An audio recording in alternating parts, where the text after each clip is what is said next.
um celular na mão. Segundo a polícia, este aparelho é a causa de um engano que fez o gerente de uma loja de tintas, Oswaldo José Zaratini, de 32 anos, ser confundido com um criminoso. Um erro fatal. Confundir um celular com uma arma? Nossa, tem uma certa diferença, né? De um celular por uma arma. Ridícula a justificativa deles, ridícula. Um inocente, um garoto trabalhador, um refém. 11 horas da noite. Oswaldo saía aqui da casa de um colega de trabalho. De repente, ele foi atacado por um assaltante que fugia da polícia. Rafael, o assaltante, já tinha roubado e abandonado um carro e exigia que Oswaldo o levasse a um hospital. O ladrão tinha sido baleado antes ao tentar fugir de um veículo da Força Tática da Polícia Militar. Quando Oswaldo foi sequestrado, o carro da PM continuava na perseguição. Oswaldo dirigiu por 4 quilômetros sob a mira do assaltante Rafael. Outros policiais entraram na perseguição. O carro de Oswaldo foi obrigado a parar. Enquanto isso, o colega de Oswaldo seguia de carro atrás dele. Nesta busca, encontrou policiais da Rocan, grupo da Polícia Militar de São Paulo, que atua com motos. Tentou avisar novamente que Oswaldo não era criminoso, mas já era tarde demais. Os policiais militares contaram na delegacia que Rafael desceu do carro atirando. Oswaldo saiu do veículo com um celular na mão, que foi confundido com uma arma. Por isso, ele também foi atingido pelos tiros dos PMs. Os dois foram levados a um hospital, mas Oswaldo já chegou morto. Rafael, o criminoso que já estava ferido, voltou a ser atingido pelos policiais, mas sobreviveu. O boletim de ocorrência registra que os tiros na direção de Oswaldo foram disparados por um erro. O documento também afirma que os policiais agiram em legítima defesa. Olha, não tem justificativa. Para mim foi uma execução. Dona Geni, a mãe de Oswaldo, nos mostra o celular que os policiais teriam confundido com uma arma. Como que isso aqui parece uma arma? Não tem como. Oswaldo se formou em gestão de negócios. Trabalhava na loja de tintas há 12 anos. Aqui, ele fez de tudo um pouco, até chegar a gerente. Oswaldo era solteiro e não tinha filhos. Esforçado, ele tinha sonhos, tinha objetivo, ele queria ser alguém na vida. Em casa, o quarto permanece como ele deixou. A mala em cima da cama tem uma explicação. Oswaldo estava de mudança. Havia acabado de realizar o sonho de comprar um apartamento. Um rapaz cheio de sonho, que terminou uma faculdade, trabalhava dia e noite, fazia faculdade à noite, fez o colegial à noite, tá? E sempre um lutador. E nunca foi um bandido, pagava seus impostos, suas contas. O caso é investigado pela Corregedoria da Polícia Militar e pelo Departamento de Homicídios e Proteção à Pessoa da Polícia Civil. Os 3 policiais envolvidos foram presos. A morte de Oswaldo Zaratini lembra o assassinato do publicitário Ricardo Aquino. Esta imagem de uma câmera de segurança registra o momento em que ele é abordado por policiais. Ricardo teria desrespeitado uma ordem de parada. Não é possível ver os tiros. Um dos policiais disparou contra Ricardo no momento da abordagem. Veja só, o carro reduz a velocidade. Logo depois, as luzes do freio se apagam. Possivelmente, esse foi o instante em que Ricardo levou o tiro fatal. Assim como aconteceu com Oswaldo, os PMs envolvidos na morte de Ricardo alegaram que confundiram o celular do publicitário com uma arma. Eles foram expulsos da corporação. Agora, aguardam em liberdade o julgamento na Justiça Comum. Este homem, que também prefere não se identificar, testemunhou a morte do gerente da loja de tintas. Na versão dele, o assaltante não atirou contra os policiais e Oswaldo não estava com o celular nas mãos. Eles alegaram o seguinte, que ele saiu com o celular na mão. Mentira, não saiu não. Tinha celular? Não tinha celular na hora, porque na hora que ele saiu, o cara já saiu dando um tiro nele. Ele não levantou nem a mão, não deu tempo de nada. Eles iam matar o bandido também, só que não matou porque o pessoal começou a chegar. Você vai vendo imagens nesse momento ao vivo do nosso comandante Hamilton, onde uma carreta aqui em São Paulo tombou no trevo de Jandira, cidade que está mais ou menos, a uns 20, 30 minutos aqui de São Paulo com esse engarrafamento. Pode demorar 3 meses e meio. Uma carreta virou, a informação que se tem é que não há feridos. Eu vou ter mais informações. Eu queria mostrar uma coisa de uma habilidade minha que ninguém conhece. Eu voltei a treinar. Aqui na Record tem o nosso Rafael Gomit, que vocês não conhecem, mas de ler sabe, Rafael Gomit é quem cuida, né, de todo o núcleo de reportagens especiais. Núcleo de reportagens especiais, esse que ganhou agora o prêmio Vladimir Herzog e depois, com outra reportagem, ganhou o prêmio Edson. Então, resumo, o nosso Rafael Gomide é metido a andar de motocicleta. Já quebrou do nariz a ponta do dedo e não aprende. E eu já tentei ensinar para ele. Eu vou mostrar para vocês como eu sei andar de motocicleta e estou tentando ajudá-lo. Mostra ela para mim, por favor. Ó, repara, aí sou eu, ó.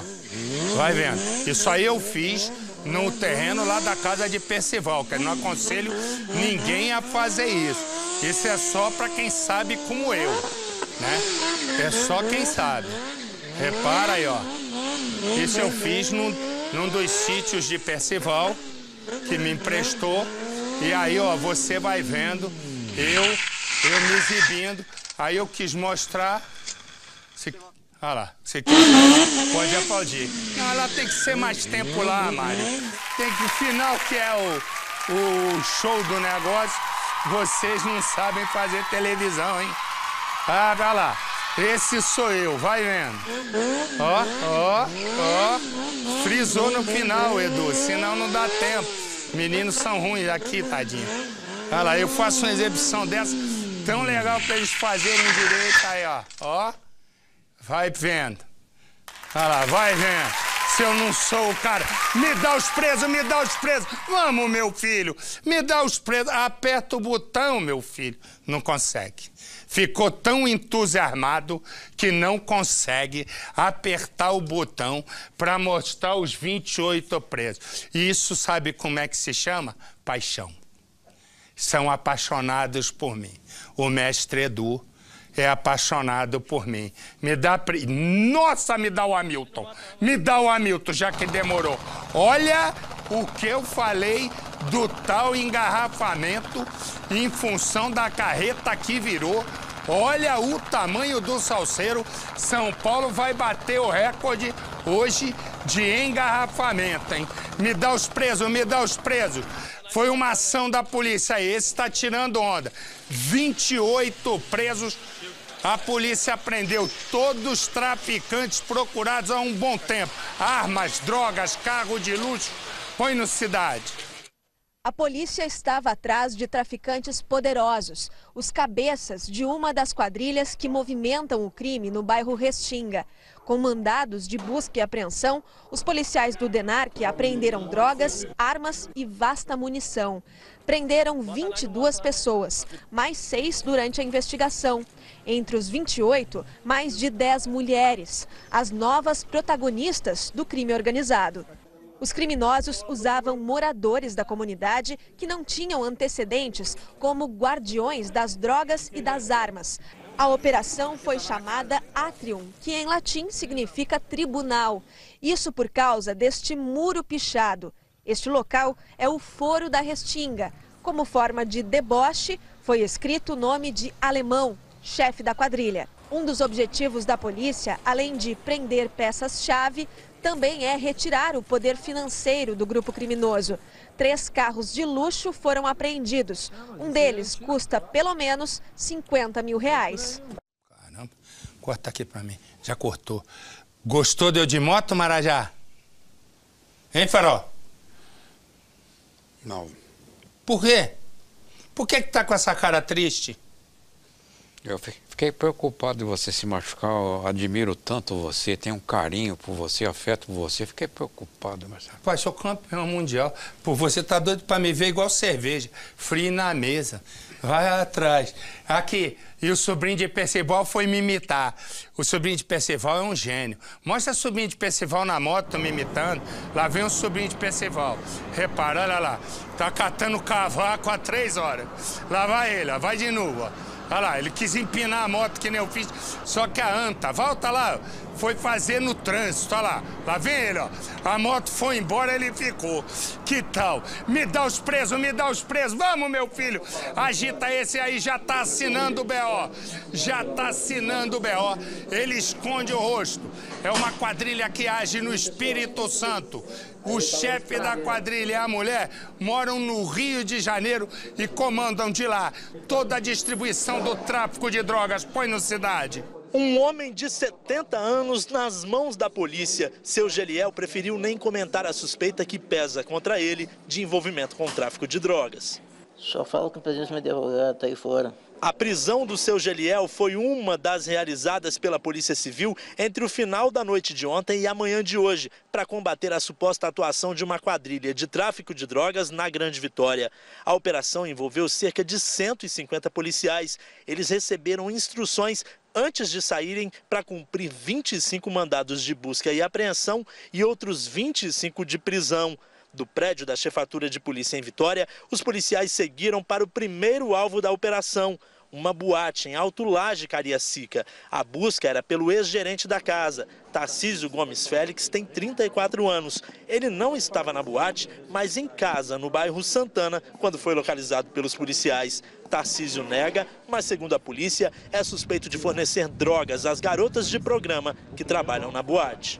André Felipe é condenado por tráfico e estava com esta tornozeleira eletrônica concedida pela Justiça quando voltou a ser preso. A polícia concentra os esforços agora na tentativa de localizar o homem apontado como chefão da quadrilha. Segundo o delegado Fábio Pedroto, Tobias Claudino Nascimento, o Tomate, e a mulher dele, Simone Soares de Araújo Nascimento, moram em Bangu, no Rio de Janeiro. Do Rio, de acordo com a polícia, o casal comanda a atuação da quadrilha no Espírito Santo, principalmente em Cariacica. Durante essa semana, os policiais apreenderam aproximadamente 40 quilos de maconha, 2 de crack, além de cocaína e munição em operações realizadas na Grande Vitória. Eles checam se o material apreendido tem relação com a quadrilha investigada há 8 meses. Pensa no seguinte, essa é Priscila, esse é o marido dela, José Ramos, todo mundo trata ele de Ramos. E esse é um colega de trabalho de Priscila, chama-se Luiz Fernando. O que acontece? Priscila e o marido sentam para conversar e Ramos ouve o que não quer. Ela diz seca, sem problemas, assim, eu quero o divórcio. Ele olha e diz assim, você está me traindo. Ela diz, nada disso, Ramos, eu não estou te traindo com nada, ela conta. Ela diz, poxa, tudo que eu faço você reclama, é um ciúme que cada vez mais me aprisiona, eu já não tenho mais oxigênio para respirar, eu quero seguir a minha vida, você segue a sua, você vai ser feliz, vai seguir, daqui a pouco você encontra alguém, essa foi a palavra errada. Ele disse, você já tem alguém. Ela disse, não. Eu não tenho. O que eu quero é que a gente possa viver uma vida normal. E ela diz, não, você tem alguém. Priscila diz para ele, eu não tenho ninguém. Ponto. Eu só quero viver a minha vida em paz. Eu não aguento mais você me sufocando. Bom, ele olha e ele sai com uma certeza. A certeza de que Priscila já tem um alguém. Ele fica quieto e, de repente, ele vai dar uma incerta no salão onde ela trabalha, um salão de cabeleireiro. E ela, né, está lá naquele justo momento que ele chega, conversando com Luiz Fernando. Na cabeça de Ramos vem uma certeza absoluta. Ah lá ela com o amante. E tiro certo na cabeça de Ramos.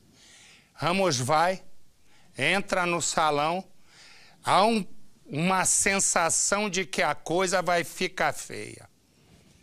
Ele chega e diz: vamos fazer o seguinte, vamos até lá em casa e vamos conversar sobre o que está acontecendo. Luiz Fernando ingenuamente aceita. Ele aceita chegar lá e diz: eu? Romance? Com a sua esposa? Olha pra mim, olha pro meu jeito. Eu não quero romance nenhuma. Mas Ramos, a essa altura, é um homem tomado pelo ódio. Daquela casa, um há de morrer, o outro há de ser atingido e sobreviverá. E um está foragido de uma história que começa assim. Eu quero o divórcio. A conversa a seguir já deveria ter acontecido há muito tempo, mas Priscila nunca teve coragem. Não, eu não aceito. Não dá mais, já acabou. É que o marido, Ramos, sempre deixou claro que não vai aceitar a separação. Não, a gente se ama. O problema é que os 12 anos de ciúmes e diferenças e brigas chegam ao limite. Não, você vai ficar comigo. Fica comigo, amor. Não fica pensando besteira, não existe nada disso. Todos que conhecem o casal sabem que não tem outro jeito, menos Ramos. Ele quer porque quer continuar ao lado da esposa, mesmo vivendo como cão e gato. Saber, já deu. Como não enxerga os próprios erros, Ramos começa a procurar culpados. Sim, ela tem outro cara. Ele acredita que está sendo traído. Vasculha o celular da esposa. Mas não tem nada aqui. Ah, já sei. O computador dela deve ter alguma coisa. Vasculha o computador e não encontra nenhum sinal de traição. Possível? Não tem nada. Ah, mas ela deve ter em algum outro local aqui alguma coisa. Até que ele passa a seguir a esposa. E Ramos fica escondido. Priscila trabalha num salão de cabeleireiros. Seu cabelo longo vai ficar muito bom esse aqui. De longe, acompanha tudo que a esposa faz. Até que ele passa a desconfiar da amizade entre Priscila e Luiz Fernando, o rapaz que trabalha no salão dando cursos para cabeleireiros. Priscila e Luiz Fernando se tornam grandes amigos. E os dois vivem brincando. Até aí, nada demais. Luiz Fernando sempre foi um cara respeitador. Passa no ramo pra você ver. Tô sentindo. Muito refrescante, não é? Meus clientes, meus filhos vão adorar. Mas é difícil convencer Ramos de que está prestes a ser abandonado e ele agora encontrou um culpado.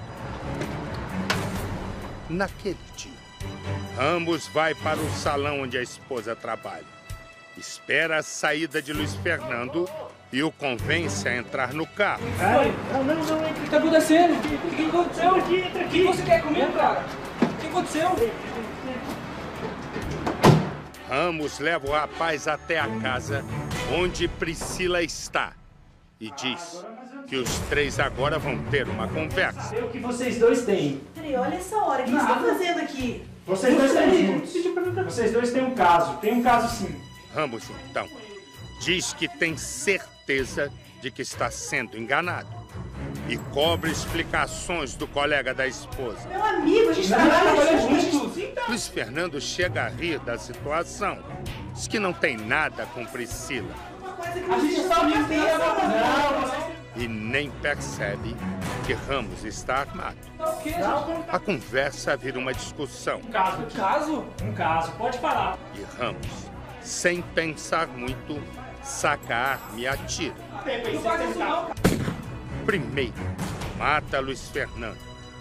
Em seguida, acerta a esposa, que sobrevive.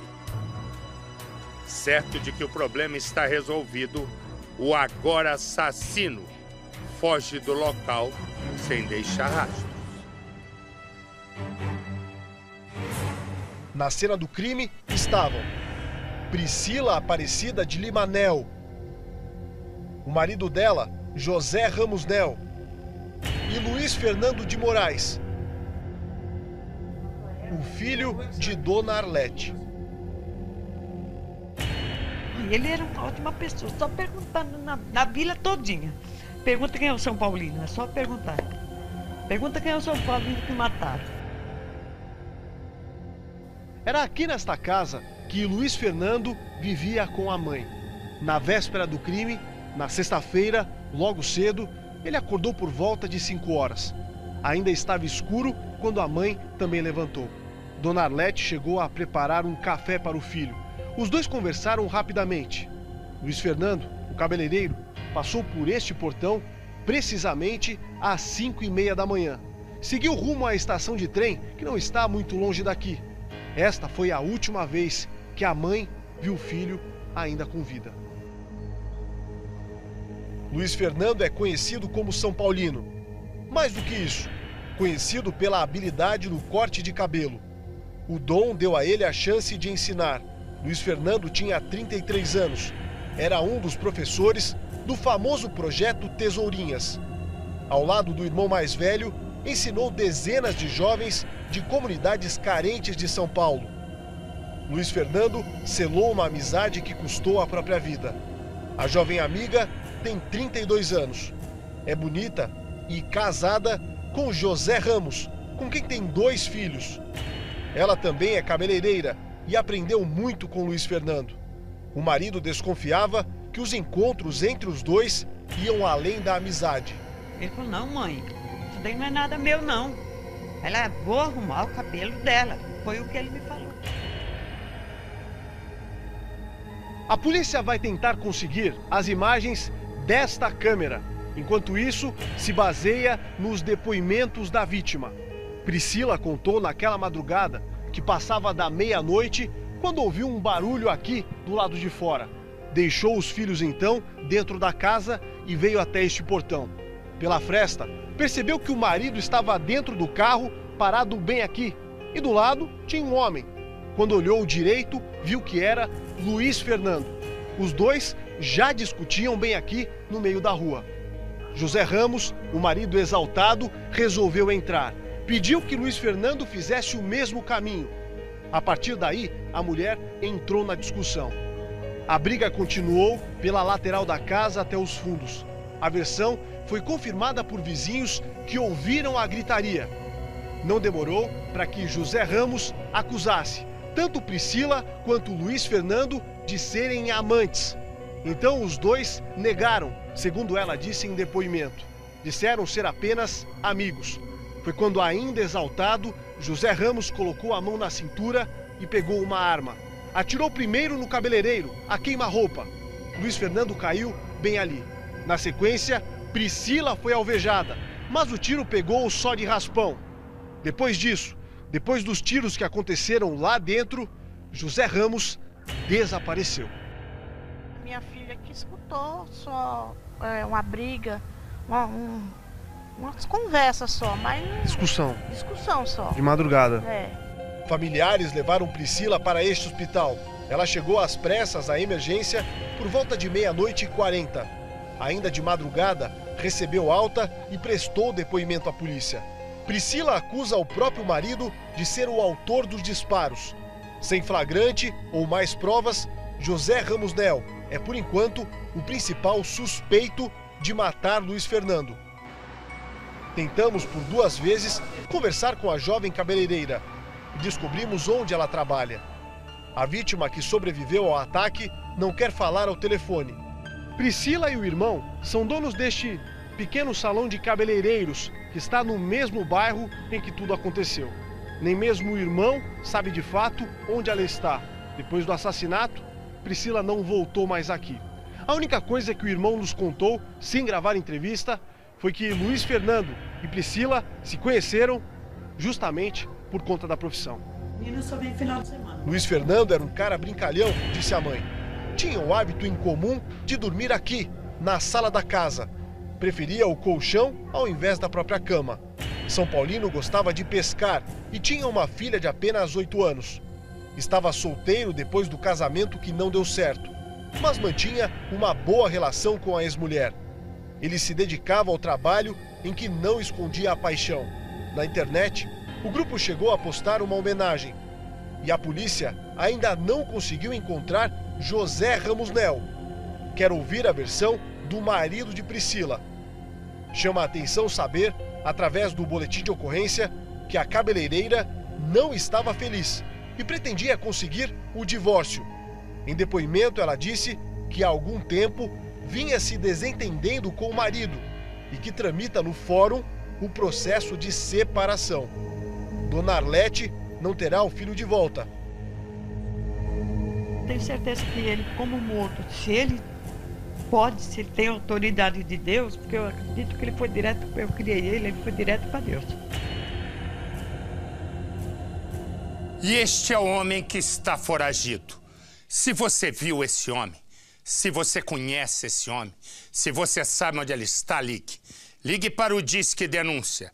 Ligue para a polícia e a sua identidade vai ser mantida no mais absoluto sigilo.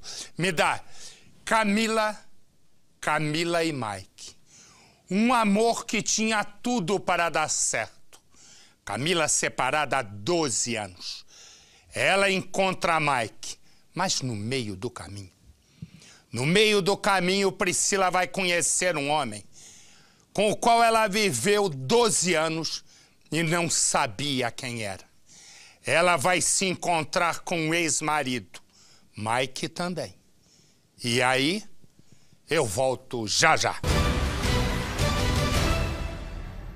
Vê se é possível.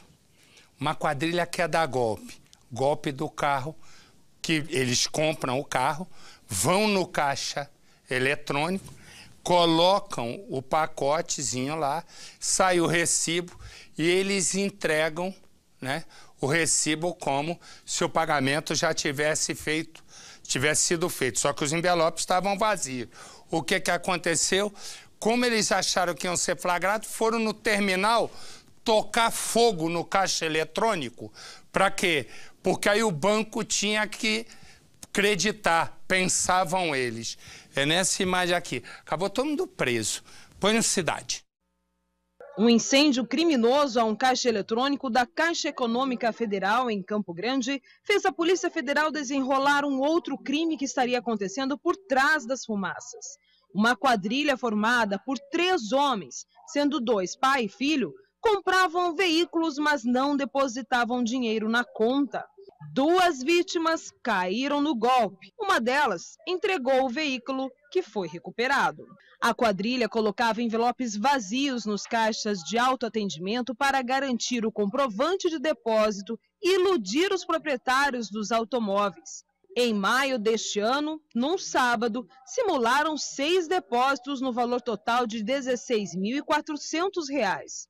No dia seguinte, 17 de maio, a quadrilha decidiu queimar o caixa eletrônico onde estavam realizando os falsos depósitos, acreditando que o incêndio queimaria também os envelopes. E aí a agência seria obrigada a acreditar os valores. Vou te contar, é cada sujeito, Jack. Para você que está fora de São Paulo, eu desejo uma boa noite, fique com Deus, um forte abraço. Amanhã nos encontramos aqui no nosso Cidade Alerta. Boa noite. E nós? 12 anos de um casamento. E a pergunta que eu faço é: quem convive 12 anos com uma pessoa tem certeza de que conhece essa pessoa ou não? Alguém que case com alguém 12 anos, você conhece a pessoa? Eu tenho a impressão que é difícil. E você só conhece, é uma impressão minha, na hora do sufoco. Porque na hora em que tudo está bem, tudo está bem. Mas na hora que os conflitos começam a aparecer, muitas coisas que estão guardadas começam a se revelar. Isso é natural, infelizmente, no ser humano. Eu sempre digo, casamento nunca acaba por uma coisa só. É uma gotinha, todo dia uma gotinha, uma gotinha, uma gotinha, e as pessoas não vão conversando sobre as gotinhas. No caso de Camila, que aqui está com o Mike, 12 anos de um casamento. Com Diego, ela se separa. Os dois se separam, ela conhece Mike. Conhece Mike e começa um relacionamento. Afinal, agora ela é uma mulher separada. A questão é que ela viveu 12 anos com o Diego. Cadê o Diego? Viveu 12 anos com o Diego e não conhece Diego. O Diego olhou, soube que ela estava namorando e chegou à seguinte conclusão. Ou ela não está sentindo falta de mim? Mal sabia ela que a decisão que ela tinha tomado era uma decisão pensada e certa. Ele, com quem ele tem outras filhas, 2 filhas com ela.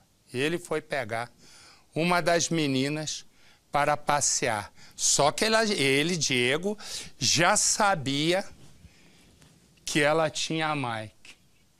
Ele demora com a menina no passeio. Camila liga e diz, ó, traz a menina, vamos embora, eu já preciso dela. Tô com saudade, não é tanto tempo assim que ficou acertado. Começa uma discussão, Mike entra, pega o telefone de Camila, Mike, o namorado, começa a discutir com o ex-marido. A partir daí, começa o enredo de uma tragédia cuja história começa assim. É na roda de samba que Mike e Camila se conhecem. Mike é divorciado, Camila também, então que mal tem. O namoro, que já dura 5 meses, é só alegria. Sapeque iaiá, jantares, flores. Até que aparece Diego, ex-marido e pai das filhas de Camila. 8 meses depois de se separar, ele não consegue esquecer a ex-mulher. Tudo piora quando Diego fica sabendo que Camila tem um novo amor. Mas você sabe que eu ainda gosto de você. Sinto muito, já tô em outra. O fim de semana chega e Diego passa para pegar uma das filhas. Só que dessa vez, Camila não quer ficar muito tempo longe da menina. Então, não quero ficar muito longe da minha filha, não. Tem como você trazer ela? Não vou levar ela, não. Ah, é assim? Mike ouve a discussão e fica quieto, até que decide pegar o telefone. E daí que você é o pai? Qual que é o seu problema? Traz a menina aqui agora pra gente resolver isso daí. Se liga, meu. Tô indo... Diego então avisa. Estou indo aí para resolver a história. Ele chega e Mike aparece. O que tá acontecendo? Eu não tenho nada aqui disso, não. Só que Diego não quer saber de papo com um homem que namora sua ex-mulher. Quer resolver o problema no braço. Os dois brigam. Nem trouxe. Resolver ela tá aqui comigo. Você não trouxe a menina por quê? Até que Diego saca a arma e atira. Sai fora, mano. Sai fora, eu falei, mano. Pra que você deu... Mike fica caído. Camila coloca o namorado no carro e corre para o hospital, enquanto Diego foge de moto. Mike agora está internado em estado gravíssimo. De uma paquera que começou num samba, surge um novo relacionamento. E um ex-marido que transforma rapidamente a nova paixão da esposa em muitos riscos de vida para o atual namorado. Meu filho não merece isso, entendeu? De ter encontrado uma pessoa dessa, né, que deixou ele no estado que ele está. Eu só quero a justiça, só isso. E eu estou sofrendo muito, eu não vejo a hora dele sair dali. Quem luta pela vida conseguiu ter força para contar o que sofreu. Eu tenho certeza que Deus deixou ele consciente para falar tudo o que ele está falando. E se o pior vir acontecer, a gente sabe da verdade. Mike Vinícius Barbatano da Silva, de 22 anos, é um auxiliar de produção. Ele está internado na UTI. Mike passou por 3 cirurgias depois de ter sido baleado por Diego César Silva dos Santos, de 28 anos. A pivô do crime é Camila Santos Wenzel, de 26 anos. Camila é namorada de Mike e ex-mulher do atirador Diego. Camila foi casada com Diego, uma relação que durou cerca de 12 anos. Diego tem passagem pela polícia, mas Camila descobre o mundo do crime do marido e se separa dele. Mike e Camila começaram a namorar há pouco tempo, cerca de 5 meses.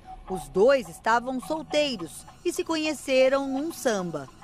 O Mike já estava separado há cerca de 2 anos quando ele conheceu Camila. No primeiro relacionamento, Mike teve 2 filhos, que têm 2 e 3 anos de idade. A Camila estava separada de Diego há cerca de 8 meses aproximadamente. Aqui, na casa da avó do Mike, ela veio poucas vezes. Os primeiros contatos com a família do Mike ainda estavam no início. A família agora ainda estava conhecendo quem realmente é a Camila. Se ela quisesse evitar, ela evitava do meu irmão ter ido na casa dela, ela evitava um milhão de coisas ela poderia ter evitado. Mike ia na casa da namorada praticamente todos os dias. Ela mora com as filhas e até o dia do crime estava tudo bem com o namoro dos dois. Dentro da casa da namorada, um domingo que parecia normal, até o momento de um telefonema do ex-marido. Diego ligou para Camila e Camila queria que o ex-marido trouxesse rapidamente a filha de 11 anos do casal que tinha passado o final de semana com ele para casa. Só que ali começava uma discussão entre Camila e Diego. Mike ficou chateado quando viu que Camila estava passando e resolveu pegar o telefone. Foi o momento que começou uma outra discussão, agora entre Mike e Diego. E Mike chamou Diego para uma conversa, só que pessoalmente, para que todas essas situações fossem resolvidas. Diego realmente veio até a casa da Camila, mas quando ele chegou na rua, rapidamente chamou Mike, mas já não era mais para uma conversa. Ele estava armado. Os dois entraram em luta corporal. Depois disso, Diego atirou em Mike.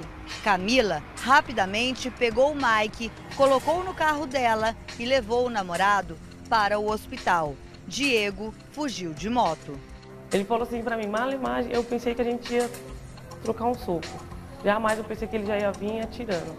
Depois de ter socorrido Mike, Camila deixou o namorado no hospital e procurou uma delegacia para registrar o boletim de ocorrência. Para a polícia, a namorada de Mike contou o que tinha acontecido de acordo com a versão dela. Mike ainda não foi ouvido pela polícia. Diego não foi mais visto, mas é motivo de desespero para a família de Mike. Eu falei, filho, você vai sair dessa, luta. Ele falou, tia, mas o Diego ele tem que ir preso, tia, porque da maneira que foi, ele vai querer me matar.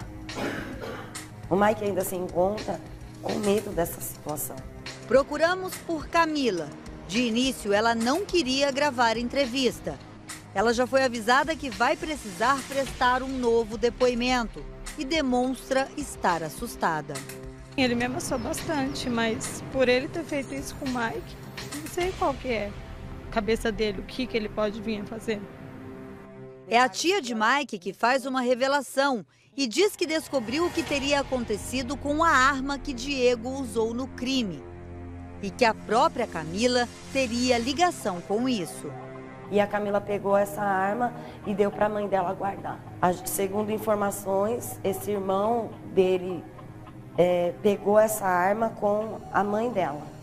Camila tenta se defender. No momento ali da briga, o que aconteceu com a arma do... Isso daí estava gerando uma confusão que eu prefiro nem falar agora. Então eu vou falar só durante o depoimento. Ela fica nervosa e diz que não se lembra. Que um vem e fala, não, fez isso. Outro vem e fala, fez isso, mas tem coisas que eu não consigo lembrar. Enquanto isso, a avó do Mike diz que sofre 2 vezes. Não entende como o neto acabou numa situação dessas, tão delicada. Que a gente não quer o mal de ninguém. Que se ele fosse um bom pai de família, ele não tinha feito isso, a gente não está podendo nem viver. E a gente nunca imaginava que poderia acontecer isso. E justamente com a pessoa que a gente estava dando muito carinho, a Camila. E eu quero que ele saia dessa, eu quero que esse dia pague. Não pode ficar impune assim não, porque graças a Deus meu irmão tá vivo, mas ele pode fazer com outra pessoa também, né? E esse é Diego, o homem apontado pela polícia como o atirador que deixou Mike entre a vida e a morte. Mike está internado em estado gravíssimo. Se você viu esse homem, se você conhece esse homem, se você sabe onde ele está, ligue. Ligue para o Disque Denúncia. Ligue para a polícia e a sua identidade vai ser mantida no mais absoluto sigilo. Corta para mim aqui, meu filho. Se tem Cidade Alerta, tem? Alerta, Cidade! Dupla é presa após perseguição policial em Marituba, região metropolitana de Belém. Os bandidos tinham acabado de roubar uma moto. As vítimas foram abordadas quando chegavam em casa. Os criminosos ainda atiraram contra uma delas. Segundo a polícia, Alberto Pereira e Jaderson dos Santos já são conhecidos pela prática de crimes na área. De Belém, Clotilde Dantas. A quinta-feira começou com um intenso tiroteio para moradores do Complexo do Alemão, na zona norte do Rio. Policiais da Unidade de Polícia Pacificadora da comunidade Nova Holanda foram até a localidade conhecida como Chuveirinho checar uma informação e foram recebidos a tiros. O tiroteio realmente assustou toda a população do local, mas até agora os criminosos não foram localizados. Do Rio de Janeiro, Aline Pacheco. Homem suspeito de matar duas namoradas é reconhecido por terceira vítima. João Henrique Rodrigues, de 21 anos, teria matado uma mulher na cidade de Votuporanga e outra em Santos. Imagens de monitoramento registraram o casal momentos antes do crime. De Santos, Valéria Chagas. 3 homens foram presos e o menor apreendido em Camaçari, na região metropolitana de Salvador. Um dos presos é Luan Ângel de Souza Santos, de 25 anos, conhecido como Galego. Tem várias tatuagens pelo corpo. Uma delas diz matador de polícia. Luan confessou que matou 2 policiais militares da Rota de São Paulo e responde por outros homicídios. De Salvador, João Calil. E um traficante decide ser policial. Consegue uma réplica de uma arma, uma farda de PM e vai vigiar as ruas. Agora, no momento, ele está vigiando a cadeia.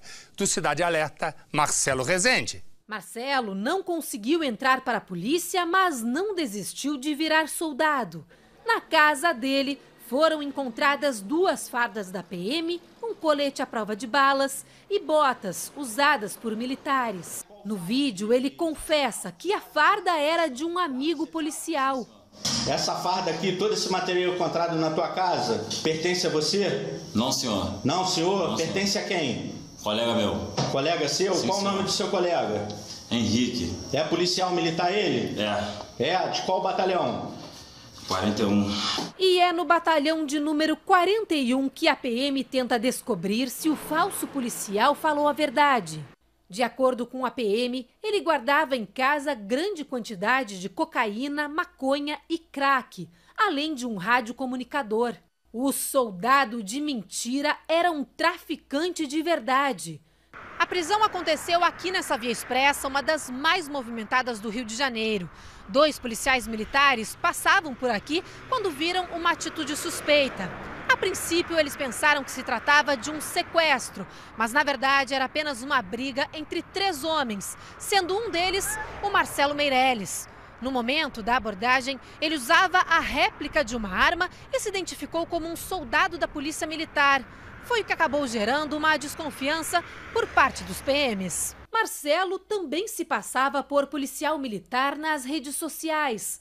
Postava foto de operações e até de batalhões da PM. Ele se mostrava orgulhoso da profissão que nunca exerceu. Nesta foto, fardado e com um fuzil, ele manda um recado: estamos trabalhando para que o caos não se propague. Recebeu até elogios de um amigo que escreveu: Parabéns, feliz em te ver fardado. Marcelo era bem convincente. Aqui ele faz pose ao lado de viaturas e até dentro de um carro. Repare que o sobrenome dele aparece estampado no colete à prova de balas. O falso PM é processado por vários crimes: receptação, roubo de veículo e agressão a uma ex-namorada. Agora deve ser acusado também por porte ilegal de arma e falsa identidade. Preso, Marcelo terá muito o que explicar. É lamentável para a sociedade o fato de que uma pessoa se passava por policial para praticar crimes. Tá bom. O Recruta Zero já está na cadeia lá. Mas se ali ele cria uma mentira para poder praticar crime, pode tirar ele daqui. Aqui são casos impressionantes. Pessoas presas que não tem nada com isso. Tem um rapaz, chama-se, o primeiro deles, chama-se Aldecir. Ele é acusado de matar um homem na Bahia.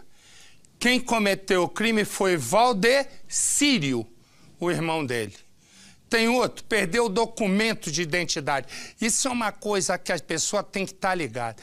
Perdeu o documento, BO, delegacia, porque o criminoso achou o RG, trocou a foto, foi preso por matar uma pessoa. O que aconteceu? O bandido fugiu da cadeia. Dias depois, o verdadeiro dono da carteira foi preso. Tem um que mora aqui em São Paulo, mora em São Paulo, foi acusado de ter cometido um crime no Espírito Santo. Nunca foi no Espírito Santo. Tenho, na verdade, que provar que ele não estava lá onde não foi. Esse aqui, o que acontece? Um moleque, 17 anos, foi preso, ficou 3 dias na cadeia, também porque cometeu um crime. Foram os pais dele que provaram a inocência do filho. Põe no Cidade. Foram estas imagens que inocentaram um adolescente de 17 anos. Repare no relógio, são 8 horas e 1 minuto. Essa mulher de blusa vermelha é a vítima. Ela sobe a rua e não percebe que está sendo seguida. O suspeito na tentativa de assalto é este homem, alto, magro e que usa calça jeans e blusa de frio escura. Ele esconde o rosto com o capuz e corre atrás da vítima. As câmeras não registraram o momento do roubo, mas minutos depois é possível ver o assaltante fugindo. É nesta hora que ele tira a blusa e mostra o rosto. Quando a senhora viu a primeira imagem, que a senhora viu que não era o filho da senhora, o que a senhora sentiu? Nossa, eu senti assim, que certeza assim, 100% que não foi ele já. Falei assim, não, se Deus quiser, essa semana eu tiro ele. Esta foto foi tirada minutos depois da abordagem do adolescente. Ele usa uma blusa de frio preta e bermuda, diferente das roupas usadas pelo suspeito que aparece no vídeo. O jovem de 17 anos foi abordado neste ponto aqui, lugar que fica a mais ou menos 300 metros de distância de onde a tentativa de roubo aconteceu. Ele vinha da casa da mãe e seguia para a casa do pai. Ele contou que acredita que foi parado pelos policiais por estar usando uma blusa de frio muito parecida com a do assaltante. Deram pôr a mão na cabeça, peguei e pus. Me deram geral tudo certinho. Quando veio, me colocaram de joelho, com a arma na cabeça, falando assim que eu tinha feito o ato com a faca. O menor foi levado para a cidade vizinha, onde ficou detido. Foram 12 horas sem comida e sem água. De água pra eles, falaram, não tem como você trazer um golinho de água pra mim. Nós falaram, agora mesmo eu trago, mas nunca trazia. Só depois do meio-dia, nós que cheguei aqui na cadeia de Paraguaçu, que os presos que estavam ali, que eles me ajudaram, me deram água pra mim.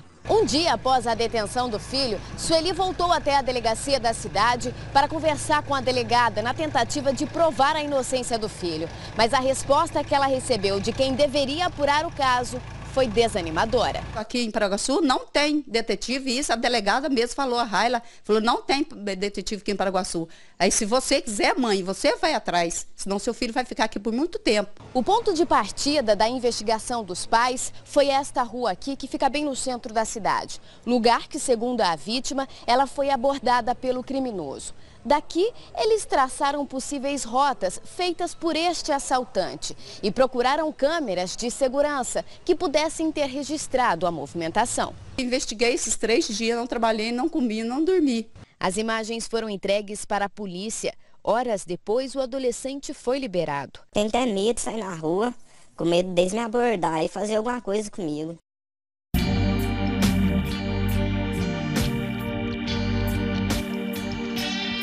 Há 1 ano e 3 meses, Silvânia repete este ritual. Vem com a filha visitar o marido preso na cadeia pública de Mogi das Cruzes, na Grande São Paulo.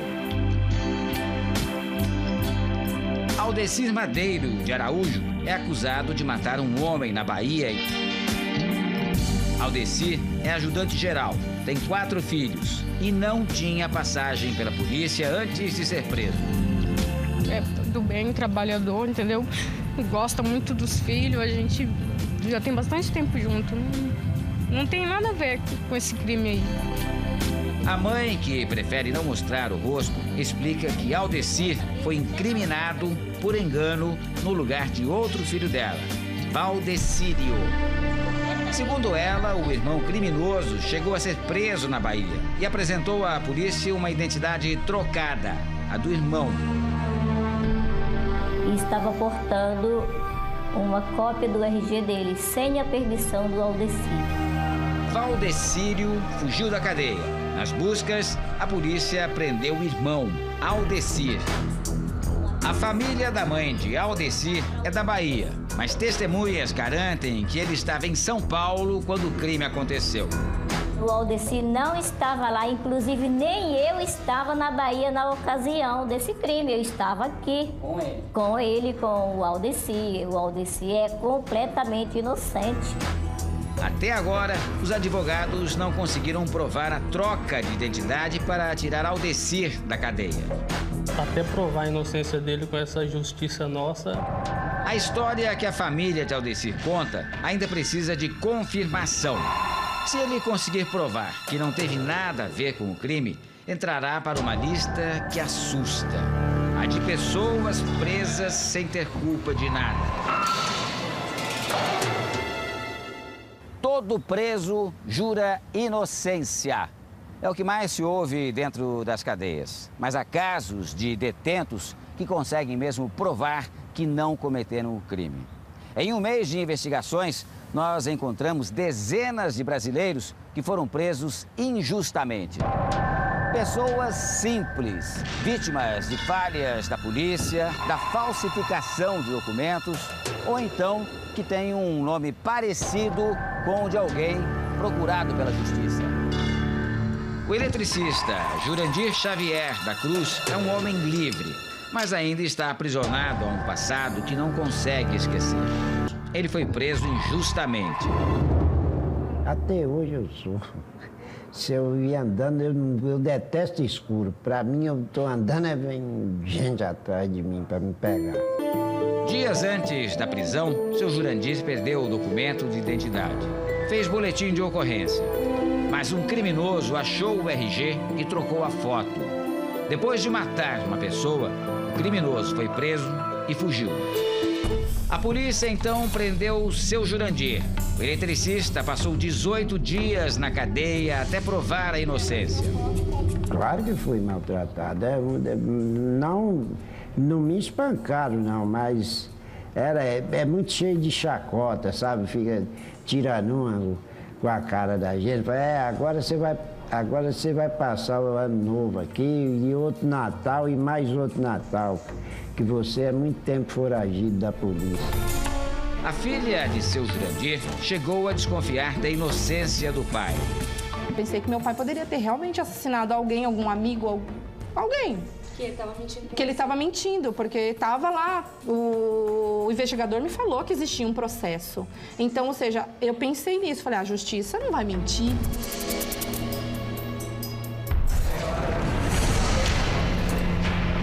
O marceneiro José Martins mora em Cachoeira Paulista, interior de São Paulo.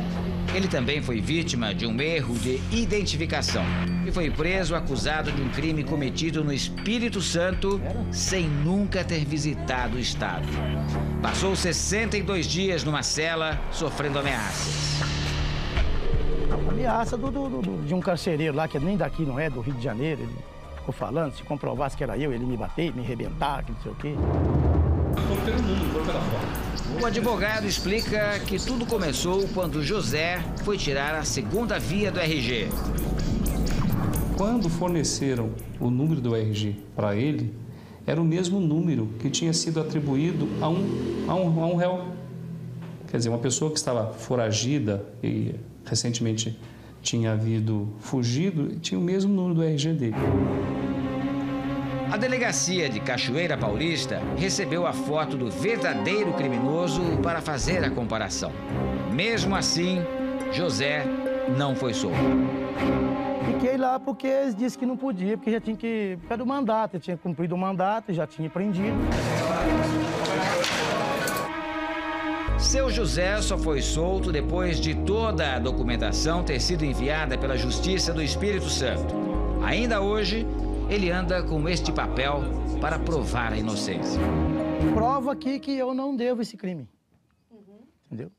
Então, o delegado, a polícia, sei lá quem é que for que por acaso me prender, vir me prender, eu mostro esse documento aqui. Eles não precisam nem me levar em delegacia, que eles estão vendo que está esclarecido aqui. Olha como é perigoso perder os documentos. No caso da dona Selma, por exemplo, ela não chegou a perder os documentos. Eles ficaram extraviados por alguns dias, não foi? Ela veio da Bahia, passou a morar numa casa de ocupação de sem tetos aqui em São Paulo e estava lá um montinho de documentos dela, né? Aí, aquele montinho de documentos desapareceu. Foi. Durante alguns dias. Aí reapareceu no mesmo lugar que estava lá. Então ela ficou pouco tempo sem os documentos. Dona Selma esqueceu o caso, mas anos depois, quando foi fazer um crediário, teve uma surpresa. O nome dela estava sujo. A dívida que eu tinha que pagar, 130 mil reais. 130 mil reais? Era. O que fizeram com o seu CPF e seu RG? Compraram o quê? Diz que tiraram o carro, abriram um supermercado. Abriram um supermercado? Supermercado, abriram firma, tudo no meu nome. E eu não tenho nada disso. Tinha 15 dias para me recorrer. Só então Dona Selma entendeu o que tinha acontecido. Os documentos foram usados por uma estelionatária que aplicou vários golpes na praça. Quantos dias a senhora ficou sem o documento? Eu fiquei mais ou menos 2 dias. 2 dias só? E isso foi suficiente para que os seus documentos fossem usados para fazer essa série de... Eu desconfio que eles pegaram só para pegar a certidão e tiraram outros documentos novos. Dona Selma é diarista, não sabe ler. Pediu ajuda a um vizinho que indicou um advogado, mas não adiantou. Dias depois foi presa, acusada de estelionato enquanto participava de uma audiência trabalhista. Na hora os homens chegou e me levou. E você já foi algemada? Não, algemada não fui não. Me levaram num carro normal, nem da polícia era. O caso aconteceu em 2009. Dona Selma precisou contratar outro advogado e gastar R$2.000 para provar a inocência. Ela foi solta depois de 3 dias. Eu acho que ele estava fazendo o serviço dele, né? Mas ele pegou a pessoa que não era. Porque se eu tivesse feito isso tudo, eu não morava num quarto de pensão. Eu ia morar numa casa grande. E jamais eu pensei em fazer isso. Eu tenho um homônimo em Portugal. O diretor de Direitos Humanos da Ordem dos Advogados do Brasil, em São Paulo, acredita que casos absurdos como esses poderiam ser evitados com um sistema de identificação mais eficiente. A polícia poderia usar mais outros meios que não apenas o RG, que é facilmente falsificado. Há 1 ano, um homem que alega inocência cumpre pena de 6 anos e 8 meses nesta penitenciária no interior de São Paulo. Danilo Bezerra dos Anjos foi condenado por assalto à mão armada. O crime aconteceu em frente a esta distribuidora de gás em São Paulo. Um dos clientes foi roubado por 2 homens. A vítima era um policial à paisana, de folga. Ele e a mulher estavam parados na frente da loja quando foram surpreendidos por um dos ladrões. Ele pegou o relógio e a chave do carro. Os 2 homens estavam fugindo quando o policial reagiu. Deu 8 tiros em um dos ladrões, que morreu na hora. O outro fugiu correndo. Nesta mesma hora, a irmã confirma que Danilo estava em casa, bem perto do local do assalto. O Danilo saiu por volta de umas 4h30, 4h40. Em entrevista ao repórter Afonso Mona, Danilo disse que saiu de casa minutos depois do assalto para pegar as filhas na casa da ex-mulher. Neste momento, foi abordado por policiais. Aconteceu um crime aqui na rua de trás, está com as mesmas roupas do rapaz que fugiu. Então ela vai estar te levando para averiguação. Aí eu, sem dever nada, falei, não, sem problema, vamos lá. A principal prova para condenar Danilo foi o reconhecimento da vítima. Não quis mostrar o rosto, já viu querendo me agredir dentro da viatura, querendo a arma. E afirmou que era você. E afirmou que era eu. Meses depois, o caso teve uma reviravolta. Carlos Henrique da Silva Oliveira, 19 anos, confessou ser o verdadeiro assaltante. Mas Danilo continua preso. Luana diz que a família não vai sossegar enquanto não provar a inocência de Danilo. Eu acredito que a justiça ela não quer enxergar, porque eu acho que ela quer... Acho não, tenho quase certeza, que ela quer maquiar uma falha judicial, processual que houve lá atrás. Porque, querendo ou não, nós provando a inocência do Danilo, o Estado vai ter que se responsabilizar por isso. O pesadelo de pessoas que foram presas por crimes que não cometeram não acaba quando elas conseguem provar a inocência.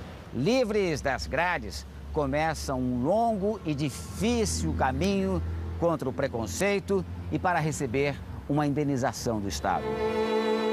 Seu Jurandir, Dona Selma e seu José Martins foram presos, já provaram a inocência anos atrás e até hoje não receberam um centavo de indenização. 10 anos, né? 10 anos. E até agora? Até agora nada. Aí tá na fila de pagamento. Que eles alegam, embargaram o que o advogado fez lá, a causa lá, né? Havendo a prisão indevida, é cabível a indenização. O juiz titular da 2ª Vara Civil de São Paulo explica o motivo da demora. Como o processo é contra o Estado, o pagamento tem que ser feito por precatório. E isso atrasa a liberação do dinheiro. E quando a senhora foi presa, a senhora estava saindo de casa? Dona Maria Aparecida foi presa injustamente, acusada do sequestro de uma criança.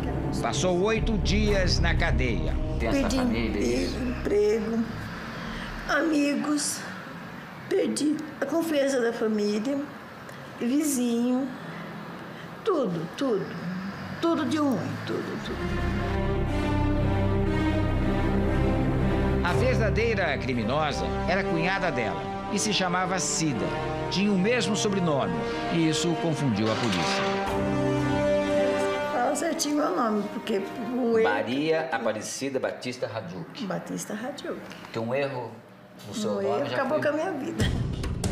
Maria Aparecida está livre da acusação e ganhou na justiça uma indenização de R$50 mil. Mas ela espera 10 anos o pagamento. Dinheiro que não vai apagar as cicatrizes dos tempos da prisão. Eles me judiaram de uma certa forma, por fora e psicológico. Me judiaram muito. Eles andavam comigo algemada na rua. Algemada na rua. Até hoje eu tenho um marco.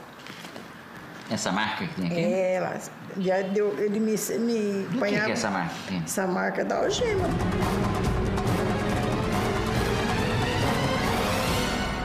Marcos também carrega as marcas dos tempos de cárcere injusto. Eu tenho muito medo de polícia, eu tenho muito medo de blitz no meio da rua. O cara te para ver a documentação do carro. Sei lá, quem já foi injustiçado uma vez sabe quanto é. Uma identidade falsa no nome de Marcos foi usada por um homem acusado de cometer um homicídio. Tudo batia, porque era a minha documentação que estava lá, então tudo. Perguntava o nome de pai, nome de mãe, era Marcos Rodrigues dos Santos, com toda a filiação, endereço e tudo.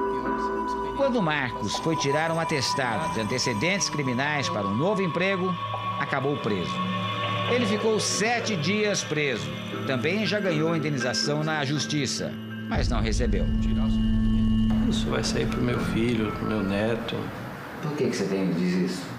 Segundo meu advogado, isso demora muito, né? A pior coisa que o ser humano pode passar. Essa é a pior experiência que eu já passei. Nada, não tive até hoje nenhum medo parecido com o que eu tive dentro da cadeia. Este advogado explica que erros assim podem afetar a vida de uma pessoa para sempre. A família de Aldecir, o homem que ainda não provou a inocência, teme justamente isso, que ele saia da prisão pior do que entrou. Você passar um ano na cadeia inocente e pessoas sendo presas, culpada, você vai ter outra mentalidade quando sair, entendeu? E o governo não ajuda as cadeias, como é que o cara vai sair de lá com outro pensamento? É superlotação, o cara vai sair revoltado mesmo. O mais importante de todo o meu sonho é ver o Aldecir solto, cuidando da sua família, trabalhando como ele estava trabalhando e nós cuidando das crianças do time para que não venha se tornar marginais. Ver essa justiça maravilhosa que a gente tem, não deixar mais um inocente pagar por um crime que não cometeu.